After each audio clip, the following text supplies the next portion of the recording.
Hey, Well Within crew. I am sitting here today with Ronit and Vida from WeNatal, and we are going to have a conversation all about fertility, infertility, motherhood, the journey to motherhood, which is just such an exciting time, but also can be one of those paths that we walk in life that can bring us to a lot of challenges, that can bring people to their knees, that can bring up anxieties and fears. And so I'm just sitting across from two of the most wonderful, beautiful mamas who have their own fertility journeys. And I thought we could start there, maybe just by talking a little bit about your own individual journeys that brought you to where we are today. Would love to. So, Ronit and I actually met close to 20 years ago in our corporate careers at Nike. We became best friends. We literally navigated our single life together, our corporate careers, and climbing that ladder. And always knew we might want to work together one day. Probably assumed it would be in marketing or business, which were, where our careers led us. And it really wasn't until what life's journey took us to that we created WeNatal. And how it started was when Ronit and I got married around the same time. She then went on to have a healthy pregnancy, a healthy baby girl. And just around when she was about to deliver, I got pregnant. And I envisioned what a lot of us do, maternity leaves together, mommy and me classes. Like I envisioned it all, like doing the things together. And when she did deliver her baby girl, Eden, I went in for a routine checkup and I saw my OBGYN's face go silent and the room basically went dark. And he looked at me and sadly said, "I'm sorry, there's no heartbeat." It was the biggest gut punch of my life. I had no idea that could happen to me. I was past the first trimester where most people would say you're safe. I had told everybody it was going to be the first grandchild on either side. And as I teared up in his office, he essentially just said, this is very common. It happens. And when you're ready, you can try again. And despite through the tears, I was asking millions of questions about why this happened. I was given nothing definitive and just ushered back through that waiting room of glowing bellies. And I remembered crying so much my jaw ached on the way home and spent really the next 3 to 6 months in a rabbit hole of everything I did, the workouts, the stress, the coffee. You could have picked any of those things and called it the thing. But really, we had no answers. But luckily for me, Ronit had left Nike to work in the functional medicine space. And she was working alongside Dr. Mark Hyman, who's an amazing, well-known practitioner in the space. And she was really guided to really think about root causes. And she encouraged me to go beyond my quote-unquote normal labs. Like, while things are normal and all my blood work was showing no signs of alarm, they weren't optimal. And I did some digging with her help. She told me to check my thyroid, found out I have Hashimoto's, and was able to get that under wraps with diet, lifestyle, nutrition, and went on to have a healthy baby girl. And that's when I thought the nightmare was over. She had taught me what I needed to know about prenatal care routines and supplements and taking my own health in my own hands. Fast forward to 2020, we were, unbeknownst to each other, trying to have our seconds. And I went in for another routine checkup to get that same devastating outcome of no heartbeat. And I just took this as truth that this just happens. I was really given zero other things to think about.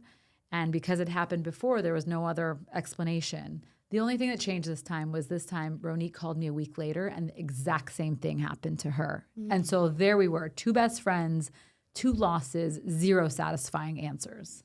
Yeah, and when it happened to me, especially after Vida's experience, it really magnified, what we both went through. And to me, when my doctor said to me, "It's just your age, it happens a lot, you're over 40, just keep trying," I wasn't satisfied with what she said. That felt so disempowering. It felt like, and it didn't make sense to me that there's literally nothing I could do. Now, I felt like my health and everything I was doing was pretty much like, I was in the wellness space for a very long time at that point. But again, I was looking for answers. And what I did is I called every single credible nutritionist, doctor, functional medicine practitioner in the space. And I learned information that shocked me. because we were both looking at like, what did we eat? Was it because I was too stressed? Was it because I was working on a book launch around the clock and I couldn't, I wasn't taking care of myself? Was it because I went on an airplane and went sledding with my daughter? Like I literally looked at every little thing that I did. And when I learned that sperm quality impacts 50% of miscarriages, I was shocked. I remember calling Vida and saying to her, did you know that not like, because I remember when I found that out 50%, I was like, wait, is it 50% or is it 20% or is it 30%? 50%, it's 50-50. And so our biggest aha and really why we created WeNatal was when we learned that men who take high dose antioxidants to protect their sperm quality have a 5x chances of their partner having a live birth. And so I called Vida and I said, why don't any of these products exist in a prenatal formula for men? And so we started to basically, that's kind of like where WeNatal started. We started ideating about WeNatal. But really what drove us to launching WeNatal is when we decided to do our own experiment of two couples doing all the right things, committing to trimester 0, which means for us really kind of like stepping up our game. I think like even if you're in the wellness space, sometimes you're just like, okay, like you let things go, but really elevating what we were doing, adding some key nutrients to support our egg quality. And for our partners, it meant getting them on board with all of these nutrients like CoQ10, NAC, alpha-lipoic acid, vitamin C, making sure that they're on these like critical nutrients and having them also commit to like a low toxin life. And what that means is like no smoking, no marijuana, no alcohol, all of these things that we know that are super common and also legal, but are harmful of fertility and harmful of sperm quality. And so we did that for 3 months, and I got pregnant on my first try and gave birth to my daughter Emma 4 days after my 42nd birthday. Wow. So, and then Vida gave birth to her daughter 3 months after me. That to us was like, okay, we need to shift the narrative of what we are being told by our doctors, which is like, there is nothing you could do. You are too old. We saw in our case that there is so much you could do, and that's why WeNatal has become our life's mission. We created a prenatal supplement for him and her, but beyond a prenatal supplement, as you know, we're all about the education, the empowerment, giving people the guide and the tools of what they could do to improve their fertility at any age. I'm so freaking excited about not only what you're creating at WeNatal, but the conversation around fertility and infertility and how we're in this stage now where we are introducing men to the chat in a way that is so much more profound than just them having sex and that being their only role in the baby making process. So I want to back things up a little bit and just talk about fertility and infertility as a whole. Can you explain what infertility is? And I've heard, I did a little bit of research before this, that we're at an all-time high in regards to infertility rates. So can you just talk a little bit about what's happening from a global perspective around fertility, and what does infertility even mean? Yeah, from globally, this is something affecting all races, all nationalities, all socioeconomic statuses. No one is exempt from this. And sadly, when we incepted WeNatal just about 5 short years ago, the World Health Organization was reporting 1 in 8 couples are struggling with infertility. And we'll get into what that means and what's affecting it. Just a few short years later, we're now at 1 in 6, bordering 1 in 5 on some studies. And so you realize that this trend is actually getting quite scary. There's articles reporting that by 2045, there could be no sperm, and that the birth rates are dropping below the replacement rates, which mean if you're, in a relationship, 2.1 is the replacement rate, right? To replace you and your partner. Most countries, including the US, are dipping well below 2. The US is around, I think it's like 1.3. 1.3, and then there's countries like South Korea, it's 0.8. and Wow. Italy and all these countries where the replacement rate is nowhere near 2. And so you realize that our population is slowly declining and what's going on. And so it's multifaceted, and what infertility probably has numerous meanings, and probably oftentimes it's also misdiagnosed, and there's a lot of confusion, and fertility is also this black box of misinformation, which is why one of our brand pillars is education, because we found that there's so many people spreading fear-mongering and not sharing the optimism and the things that we can do. And so what is affecting it probably across the world is 3 probably big pillars. There's stress, there's what we put in our body, like food and nutrition, and then how we take care of our body. Think of lifestyle, sleep, and all the things. And we could go deeper in all those, but there's things that we can affect, which is the toxic soup that we're all living in. Yep. But then there's the micro acts that we can affect, and those are things we have control about. And that's what we're so excited to share the resources of, like, all those things can make a huge difference. And no matter what stage of life you're in, whether you just care about longevity, whether you want to have a kid in 2026, wherever you're at, these are principles for not just a fertile life, a healthy life, a longevity life, call it whatever you want, but this is stuff that everyone should care about. It was really interesting in my conversation with Dr. Natalie Crawford, who I know you do some work with. She was really adamant to state that fertility is a health marker. So when we're experiencing infertility, it's a sign that our overall health and well-being could use a little tune-up. And I think that's really interesting.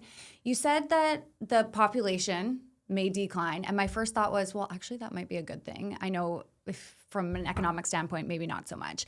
But where I feel this tug and where I feel it in my heart is thinking about the individuals and the families and the men and women who want to grow their families and who want babies. If you're somebody who's not choosing to have children, fine, absolutely carry on, no problem. But today in our conversation, we're really talking to those individuals who have that dream or vision to build their family. And so this information that you're sharing is so important for those individuals. You mentioned trimester 0. What is trimester 0? It's our favorite trimester. So starting with that, and the reason why trimester 0, it's a trimester that nobody really talks about. We know about first trimester. People are even talking about fourth trimester now, postpartum being an important one. But trimester 0 is the time before trying to conceive. It's really the 100 days of before conception where you're going into it mindfully as in a partner with your partner, and really taking the time to improve your egg and sperm quality and overall health. And going back to your point on fertility as a health marker, infertility is also a sign that you need that tune-up, right? So it's an opportunity to support your health, to support your longevity. Dr. Crawford talked a lot about how, like, inflammation is one of the reasons why people have infertility, recurrent miscarriage, things like that. And so what we hear a lot from our community at WeNatal is, like, we've been investing in trimester 0 and doing all the things, taking a prenatal, and all of a sudden I have mental clarity and focus and I have a really strong libido. Is that normal? Yes. And we're like, as a society, we're so used to what Dr. Hyman calls FLC, feeling like shit. Yes. That, like, we don't realize until, like, the alarms go off, like infertility, like, labs or whatever it may be. We don't realize, we normalize feeling bad. We normalize feeling like shit. And so I think, if anybody is struggling, and I'm talking to your audience, it is an opportunity to look under the hood and really try to figure out what's going on. Yes. But going back to trimester 0, the reason why it's a golden window of opportunity is because, one, you have the opportunity to build nutrient reserves in this time, right? We know that if you start taking a prenatal once you get pregnant, that's a little too late, because at that point, the neural tubes have already formed, which is the foundation of, like, the baby's brain. So you want to make sure that you're taking the nutrients in advance of your pregnancy so that the nutrients are there in your system to support this developing embryo. The other thing is, a lot of people in their first trimester, second trimester can't stomach taking a prenatal because they're so nauseous. they have a hard time taking pills. Now we have a powdered form. But if you invest in the at least 3 months before conception, you know that you have those reserves in your system and baby is going to get what they need, even if you can't really take a prenatal, like a few days here and there.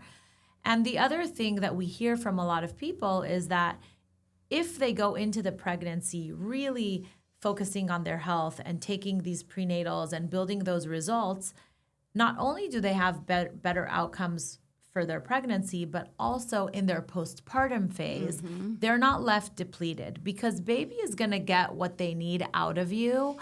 But if you don't have those reserves, they're going to take it from you and you're going to be left depleted and as a result have postpartum depression or postpartum anxiety. You're going to lose your hair. You're going to feel crazy. And so the idea is to really go into pregnancy setting yourself up for success. Sperm quality. Let's bring the sperm into the mix. Let's talk about the sperm. We know that sperm is on a cycle of basically 70 to 80 days. So every 70 to 80 days, the male individual will have a new batch of sperm. And so if you are focusing on reducing inflammation and focusing on putting in these nutrients that reduce oxidative stress, that support sperm quality, that support sperm count, you can completely have a new batch of sperm in essentially 3 months. So why not go into your pregnancy knowing that your partner also did their best shot in, providing the best possible sperm? And then the last thing is it's not just about those pink lines and that pregnancy test. It's about creating the foundation for lifelong health of the baby. You don't just want to get pregnant. You want to make sure that you're doing everything possible to give your baby the best IQ and the best, gut health, genes, all of it. Your baby inherits your mitochondria from you.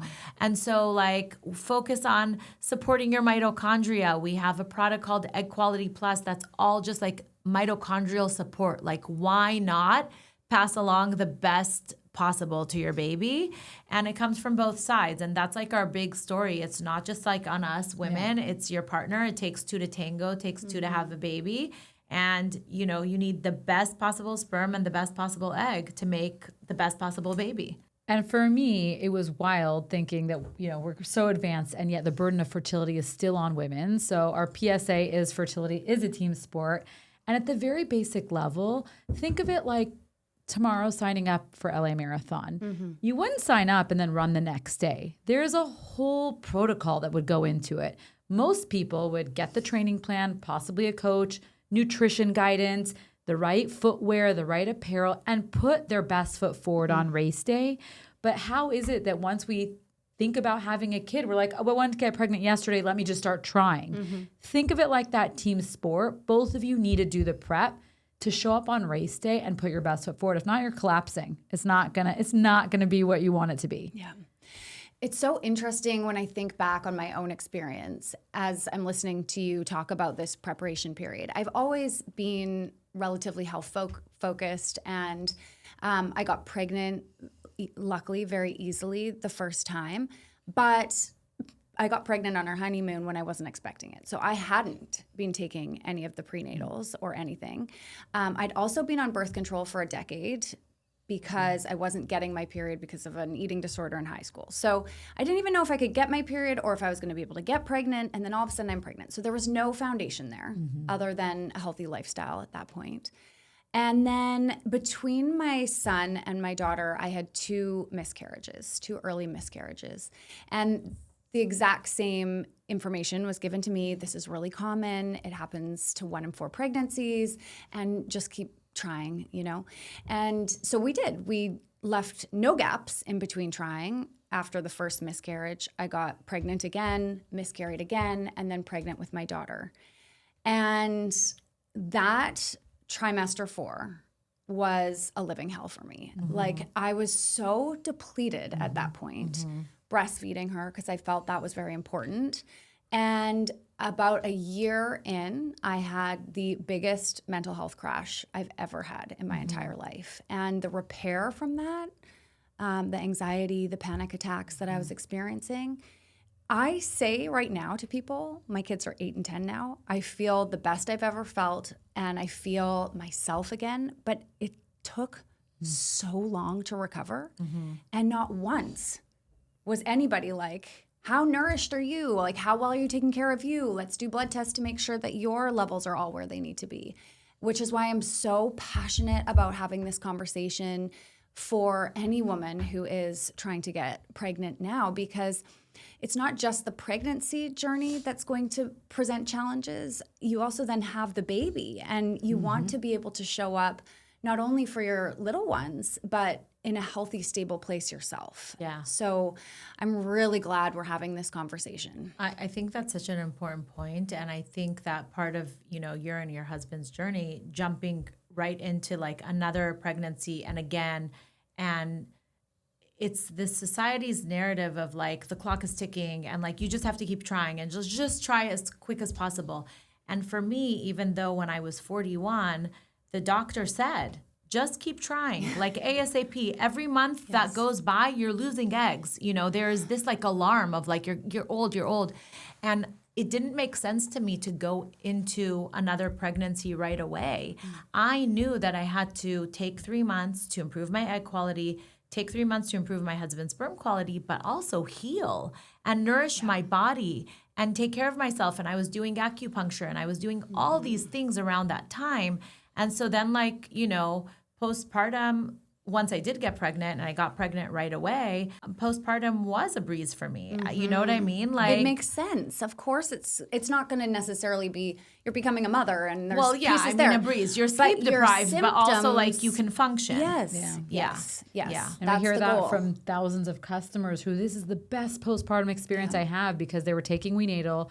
They were not nutrient depleted, which I did lose my hair. I did get a root canal. Literally, my first child took every single nutrient from my body. They call them the perfect parasite. But to your point about feeling in like yourself again, our littles are almost 5, mine and hers is. Yeah.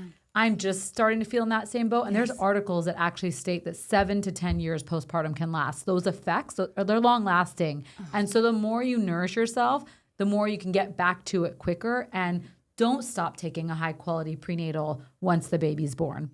You need to keep going. And you should be on a high quality multivitamin in general, because what I wasn't told is how depleted our food system is. Yes. We literally are eating, even if all organic, all clean, like last night at a panel interview, our experts said, many clients say they're eating healthy, but are they really? And even if you are, our food system doesn't have the same nutrients that our parents or even our grandparents did. So it is crucial that you're on a high quality multi to ensure you're at least having an insurance policy on the food and that you're getting enough of the recommended daily dosages, which our food alone can't provide. Right. And the other thing that's wild is that because many women are having their children later in life as they're building their careers and such, that we basically finish having babies and are on the border of heading into perimenopause. Exactly. And so that's going to be a whole nother invitation to really work on these health pillars that, to be honest, it's the basics. But we can go through these things, whether that's conception, pregnancy, postpartum, perimenopause. We can go through them in a way that's a little bit more painful. I mean, that sounds dramatic, but in a way that's more uncomfortable, in a way where the brain fog is more present, where our nervous system is more turned on. Or we can start the process of learning how to care for ourselves before we become a mother, which will make it much easier to pass those habits on to our children. And in a way that's not only going to support us through this one little trimester 0, but truly through all the stages we go through as women. Because it's so important. It's so important. And I would say adding to that is focusing on, Vida talked a little bit about this and Dr. Crawford talked about this yesterday, but figuring out kind of a mindfulness practice before going into having kids, because it just gets more and more and more stressful. And so I think that's a big one. And we talk a lot about how cortisol and stress can really impact fertility.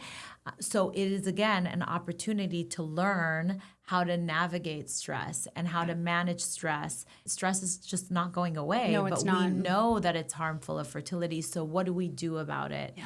And at WeNatal, we created a manifestation guide, which I know that you have, so much. which has daily prompts that are gratitude prompts. We know that gratitude can really kind of combat that like stress. Yeah. If you're in stress mode, but all of a sudden you're like, you know what? I'm so grateful that it's like sunny today. And you know, you're grateful for the things that you have and you're not focusing on the things that you don't have. That can really support stress. And then of course, sleep can support stress. And because we know that also sleep is a time when you're detoxifying, restful sleep. So focusing on that. And so we talk a lot about like all of the things that are truly supportive of fertility. They're not expensive. They're free. You know, you don't have to invest in like a 20-step like biohacking protocol to like biohack your fertility. It's there. It's just like figuring out like what are those things that are harming my fertility that I can remove, and what are the things that are supportive of my fertility that I can adopt. And those could be small things and small habits that you do every single day that really add up to like make a big difference. Yes. Waking up and looking at the sunlight in the morning instead of your phone. You know, cooking together at home with your partner and eating real food, of course, and also go out and have fun because that's also part of, you know, supporting your fertility. Cleaning out your toxins in your household, slowly changing out your personal care items to like cleaner ones. So many exist nowadays. It used to be where like, you know, you had to really feel like, it's like a trade-off, you know, I can't wear my Chanel lipstick and I have to wear this like crunchy granola thing I got at Whole Foods. But nowadays, like so many amazing clean beauty brands. And so it's just being mindful of those things and making those changes slowly but surely.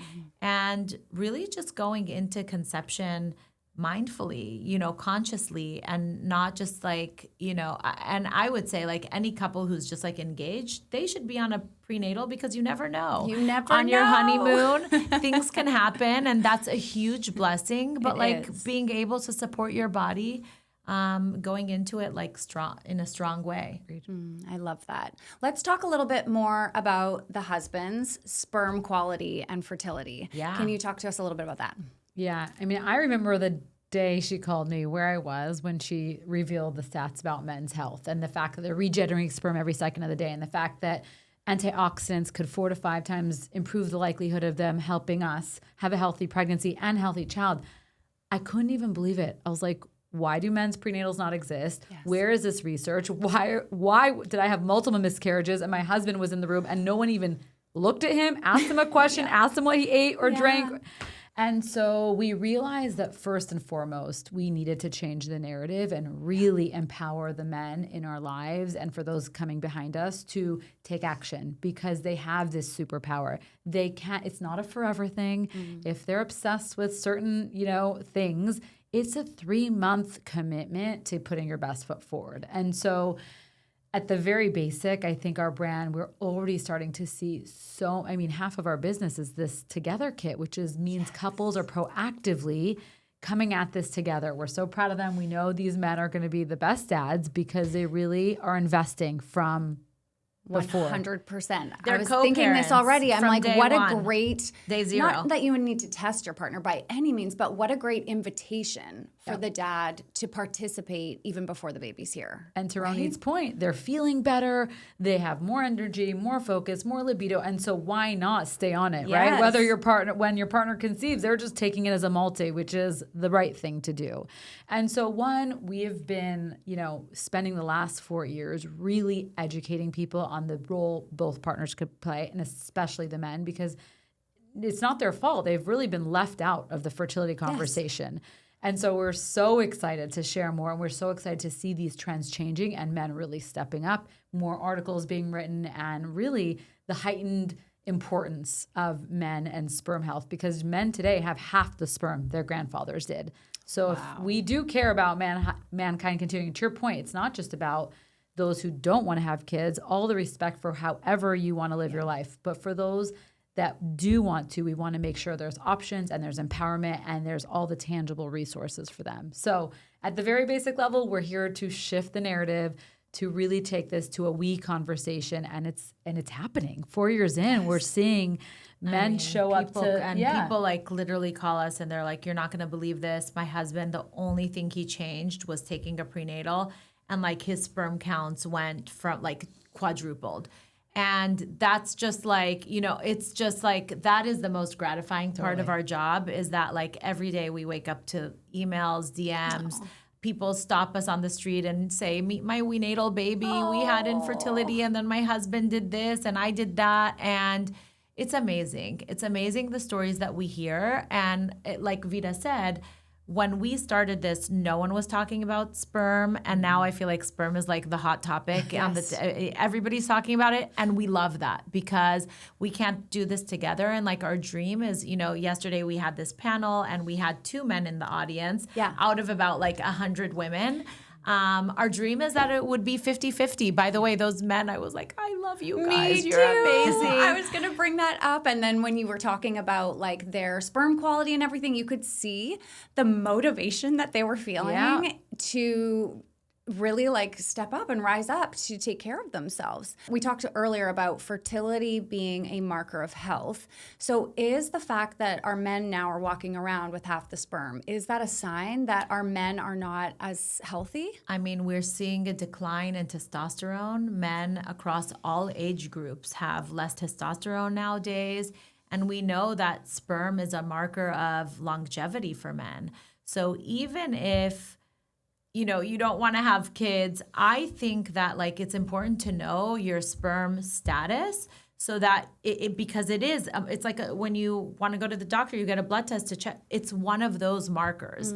So you should be focused on like improving your sperm quality, because when you do, you start, you know, supporting your health. So I think it's a super important conversation, and a lot of our men continue to stay on WeNatal once their partner gets pregnant, because all of a sudden they're feeling amazing.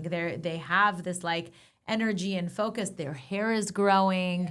We're so passionate about the topic of sperm. And I think like, just to give your audience a little bit more understanding about sperm, sperm is reproducing every second of the day at about 1,500 sperm per second.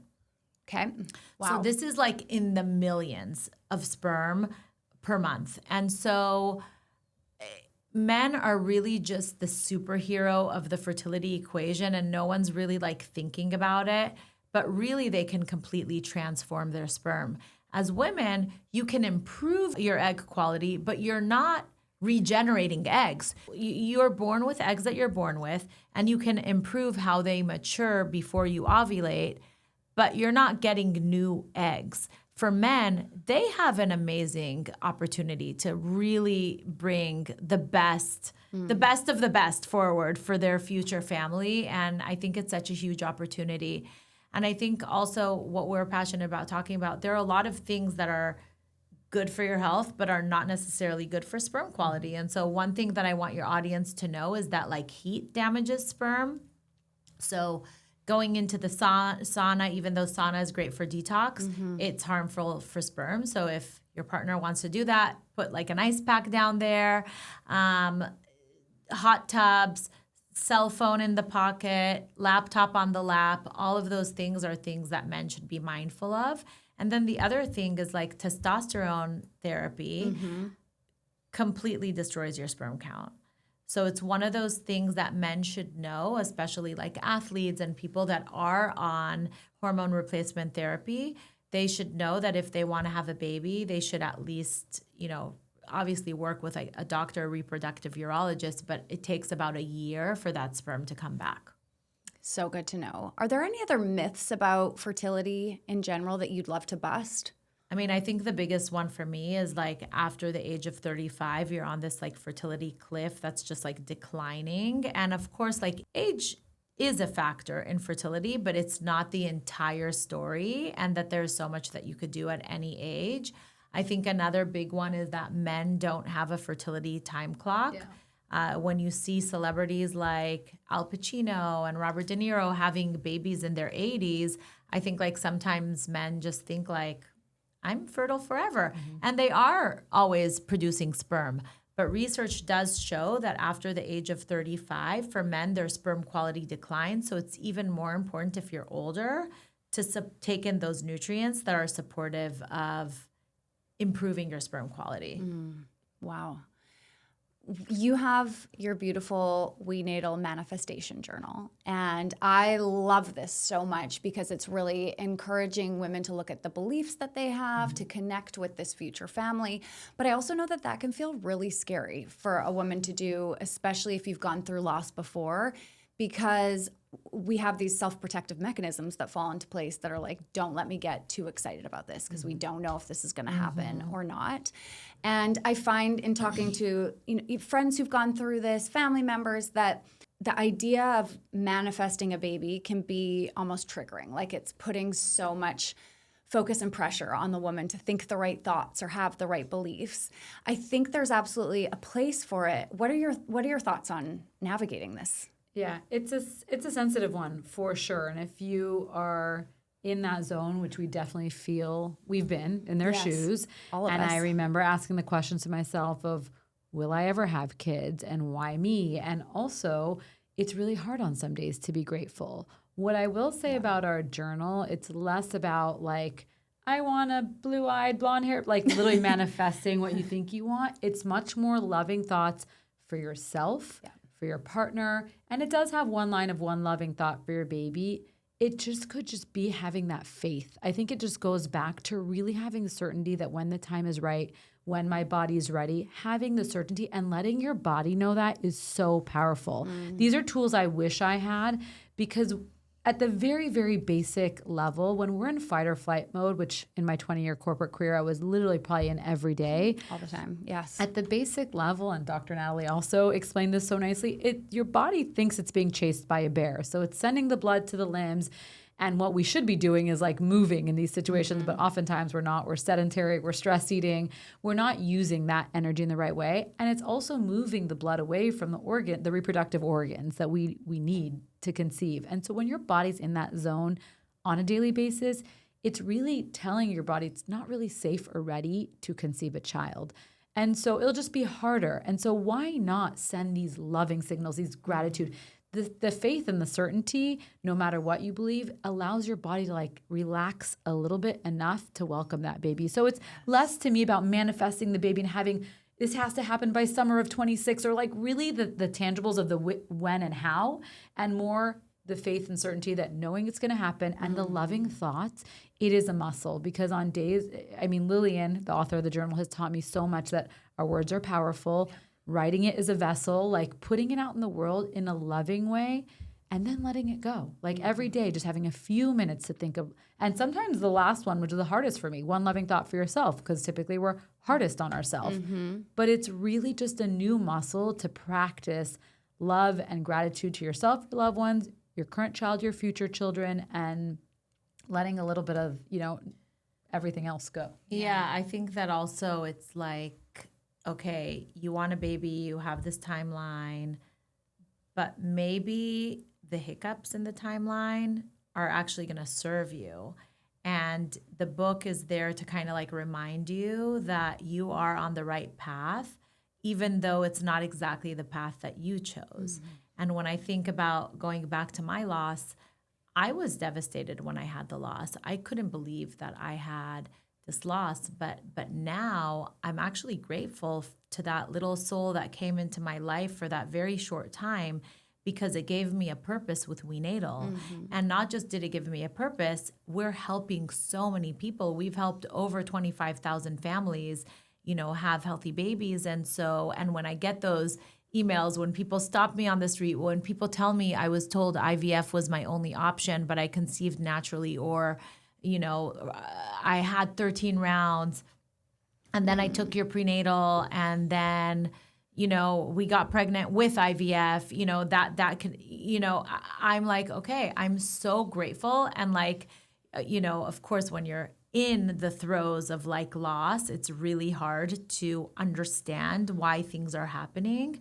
But it's about the belief that like whatever is happening for you and not to you. Yeah, it's so beautiful. You're really touching on this pillar of health and well-being that I'm so passionate about, which goes beyond what we're eating and how we're moving our body, because you can be doing all the right things, as all of us were doing before. But if your nervous system is constantly in a stress state and fight, flight, freeze, your body is not thinking, this is a perfectly safe time to conceive a baby, right? It's going to make it more difficult.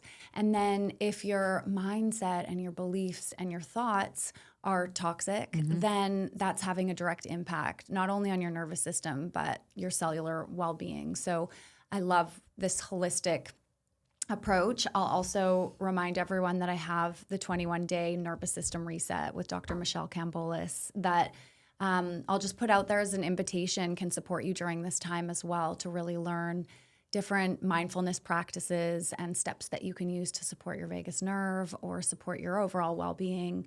And that's really something you can use at any time of life. Love that. I'm so grateful to you because I think this is a conversation about a lot more than just fertility and infertility. And the conversation that we're having today is really about supporting women in coming home to wellness practices that are going to serve them for their lifetime. And what I love about this moment of trimester 0 is that we're shifting from a very normal state that a lot of us are in our 20s and early 30s, where we're building, grinding, finding our own identity, figuring out who we are as individuals. And when you start to think about expanding your family, it's the first time when you really have this purpose that becomes so much bigger than you and somebody else to care for other than yourself. And I find for so many women, it is the first time when they start thinking about or maybe they've thought about before, what can I eat and whatnot, but these habits form in such a sticky way during this time. And so I love that we're having this conversation, reminding women, because it's not only going to set them up for pregnancy, but for the rest of their life. And by the way, it sets the foundation for the household in which you raise your kids. Yeah. And so if you're taking time to detox your cleaning supplies and remove plastics, that is exactly the type of house that you want to welcome this fresh, new, beautiful baby into. So all that work is not just for getting pregnant. It's really to have a healthy, beautiful life with your growing family. Yeah, I love it. Tell us a little bit about your new WeNatal baby. You have this incredible 3-in-1 powder that men can incorporate into their day. Yeah, it's so exciting because really it has been years in the making. So many of our community, once they get pregnant, maybe you could experience that first trimester nausea. I know it debilitated me. I could barely eat bread and butter. Yep. And they've been asking us, is there a way to take WeNatal without the swallowing capsules? And so we also wanted to make wellness easier. Nowadays, it feels like wellness is like, how many things can you add to your smoothie? Every day you're learning about a new ingredient and a new thing All the to powders. do. All the powders. And so we wanted to make WeNatal, the full prenatal, in a powder form, but how can we make the key pillars of wellness easier?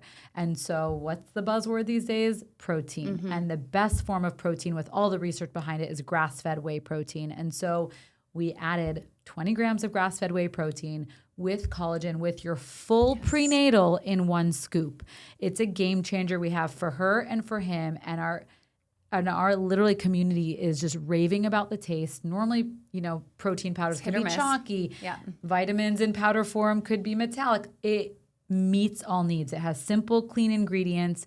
It has everything you need in one scoop, and they're loving the taste. We've gotten Snickerdoodle, Cinnamon Toast Crunch. I mean, we've gotten the best feedback on the flavor. I've been trying to pinpoint what it tastes like. I've been and it finally clicked. It tastes like the leftover milk from Cinnamon Toast Crunch.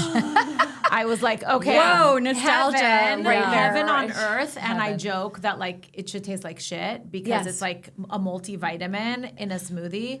But it tastes amazing. You can mix it with water. You can mix it with milk. You can make it in a smoothie. You could do like a dessert thing like chia seed pudding, overnight oats. And it's amazing. We're hearing the most amazing things. And on the men's side, we have a protein for him as well. And that's for like the men who do have a hard time like staying consistent. And a lot of what our community is doing is they get the prenatal in the capsule form, and then they get the protein and they mix it up. Like on certain days they do the capsules, on other days they do the protein. And it's been like a huge game changer for our community. And we're just excited to continue to innovate and support our community, you know, the way that we wish we were supported. I mean, everyone who's listened to this podcast knows that Scott and I have been back and forth on baby 3 for years now. But it actually makes me want to like go for it because, and part of the reason why we've been so back and forth was because trimester 4 or postpartum for me for baby number 2 was so hard. Of course. But yeah, just this whole conversation and the conversations that we're having around fertility are absolutely game changing. So and it's been so lovely to hear our customers say, thousands of them, that their pregnancy is easier, their postpartum is easier. You're gonna feel great, and you're gonna go for baby 3, and we're gonna come back on the podcast to hear about your whole fertility journey. But I just think it is empowering when you have the tools. I mean, every day I think Ronit and I even ponder with the 3rd kid, and I'm like, should we? Like when you're immersed in this world and you actually are optimistic about what you can do and what your partner could do. Why and hearing not? the conversations Totally. and seeing these women Vida, who are like, just photo flowing. shoots. She like steals babies I have a newborn. and she's like, Of oh, I'll hold your baby for this entire photo shoot, and I'm not giving it back. So sweet, but then there's something sweet about giving them back too. Okay, one thing that I was thinking about is the fact that I manifested a 3rd baby in the most perfect way. And this is where with manifestation, sometimes you got to hold the vision and trust the process, trust the timing, or trust what it's going to look like. Yeah. But I have a really close friend who was having a baby, and we invited her to stay with us while she was having this baby and for her 4th trimester, so for the 3 months afterwards. Oh, amazing. And her husband ended up coming to live with us, and they had their baby at the hospital close to our house. I was there, during the labor, You're like her doula. after the labor, and then for that whole period afterwards. But it was also so magical because, like you were just saying, I would hold the baby. You would get all the good stuff. All the good my stuff. God, and then the baby. Phase. But then you could go to sleep. I would go to sleep. And I got to see my kids with their little quote unquote sibling. Wow. So, as well in this journey, it's like there are so many different ways to build a family and to build a home. And so just knowing as well with full devotion that you are building your family one way or another. Totally. That you're going to give it your 100% in the first path, but that there are also lots of different ways. And being open to how you get there. Yeah. I think that's the biggest gift you can give yourself, of like wanting what you want, but then letting go of the journey and how you get there. Love it. Oh, thank you so much for tuning in, everyone.